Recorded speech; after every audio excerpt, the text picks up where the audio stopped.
राजस्थान विधानसभा चुनाव को लेकर सियासी गुणागणित का दौर तेज होने लगा है। चाहे फिर सत्ताधारी कांग्रेस हो या फिर विपक्षी पार्टी बीजेपी, दोनों ने प्रचार अभियान तेज कर दिया है। हालांकि उनका खेल बिगाड़ने के लिए कई पार्टियों ने ऐलान कर दिया है।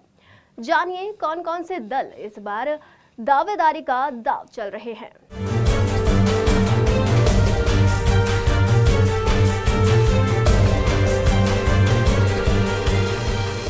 राजस्थान की सियासी स्थिति पर नजर डालें तो हर 5 साल में यहां सत्ता परिवर्तन होता रहा है। हर 5 साल में कांग्रेस और बीजेपी बारी बारी से सरकार बनाती रही है।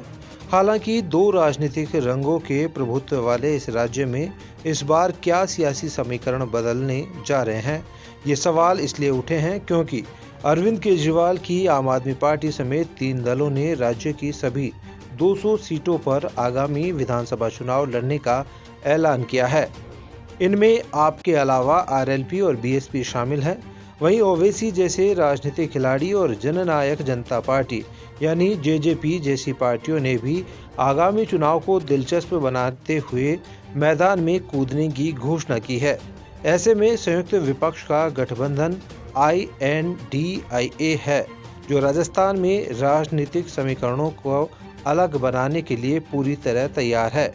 नागौर के सांसद हनुमान बेनीवाल की आरएलपी ने भी सभी 200 विधानसभा सीटों पर चुनाव लड़ने की घोषणा की है। मैं युवाओं के मुद्दे उठा रहा हूँ, बेरोजगारी, महिला उत्पीड़न, अपराध, जहाँ भी अपराधी सर उठाता है हनुमान बेनीवाल और उसकी टीम पहुंच जाती है उसका सर कुचलने के लिए, चाहे अपराधी की जाति कोई सी भी। हमारा मकसद है कि राजस्थान में परिवर्तन करें, क्योंकि हमारे बाहर के जो राज्य हैं आस पड़ोस के आप देख लें, हरियाणा पंजाब से लेके तमाम 25 से ज्यादा राज्यों में क्षेत्रीय पार्टियां राज कर चुकी है या सेकंड थर्ड पोजीशन के अंदर।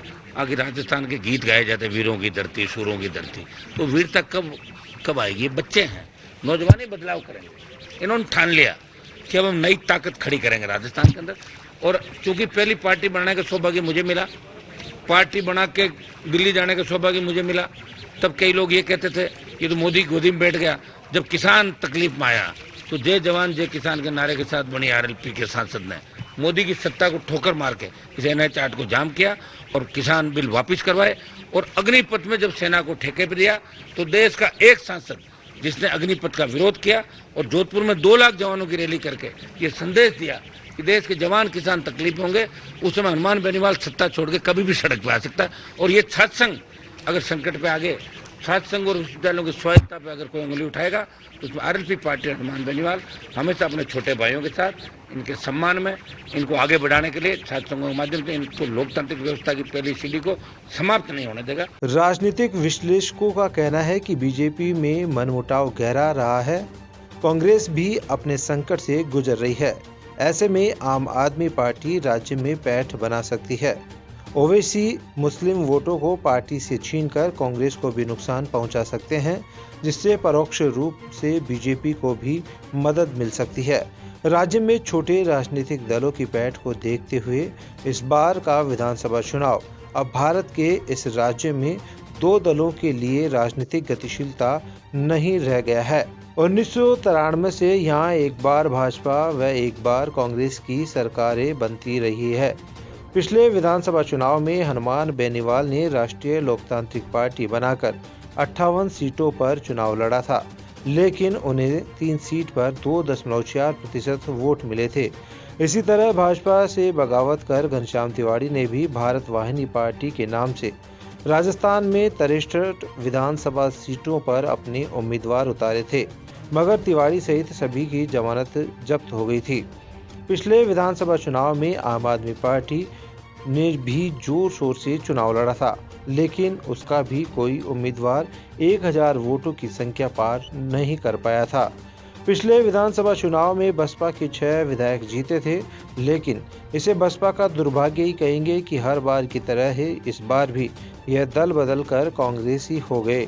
आदिवासी बेल्ट में पिछली बार भारतीय ट्राइबल पार्टी यानी BTP ने 11 सीटों पर अपने प्रत्याशी उतारकर 2 सीटों पर जीत हासिल की थी, मगर इस बार आदिवासी क्षेत्र में भारतीय आदिवासी पार्टी यानी BAP का गठन किया गया है। इससे आदिवासी क्षेत्र में सभी बड़ी पार्टियों का खेल बिगड़ने की आशंका जताई जा रही है। प्रदेश में 1990 को नवी विधानसभा के लिए हुए चुनाव उपरांत यह परिणाम सामने आया था, जिसमें कांग्रेस को 62, बीजेपी 84 और जनता दल 54 सीटों पर विजय हुई थी। त्रिशंकु विधानसभा के चलते बाद में बीजेपी और जनता दल ने मिलकर सरकार बनाई और भैरव सिंह शेखावत मुख्यमंत्री बने। इन दिनों तीसरा मोर्चा निर्माण को लेकर चर्चा जोरों पर है। विशेष लहर को छोड़ दें तो राजस्थान का इतिहास इस बार का गवाह रहा है कि प्रत्येक विधानसभा चुनाव में 30 से लेकर 50 तक छोटे दलों से या निर्दलीय विधायक रहे हैं। वर्ष 1985 में जनता दल से 26 विधायक चुने गए, जो 1990 में बढ़कर 54 हो गए। मगर बाद में वर्षों की अगर बात की जाए तो जनता दल के बड़े नेता इधर उधर अन्य दलों में चले गए। बहुमत रूप से सरकार बनाने को बढ़ रही तीसरा मोर्चा धराशायी हो गया। डॉक्टर किरोड़ी मीणा कांग्रेस बीजेपी के बाद सबसे बड़ी पार्टी राजपा के प्रदेशाध्यक्ष हैं और उनके 4 विधायक भी हैं। राजस्थान में तीसरे मोर्चे के गठन ने भाजपा और कांग्रेस की परेशानी पर सलवटें बढ़ा दी है। यदि इस मोर्चे ने आकार लिया तो दोनों प्रमुख दलों के लिए परेशानी का सबब बन सकता है।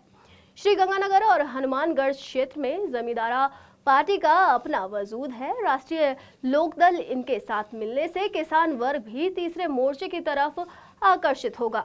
दलित वोटों के रूप में भी बसपा का साथ इसे बेहद मजबूती प्रदान कर सकता है। पंजाब केसरी के लिए हरिनाम सिंह की रिपोर्ट। देखते रहिए पंजाब केसरी। नमस्कार।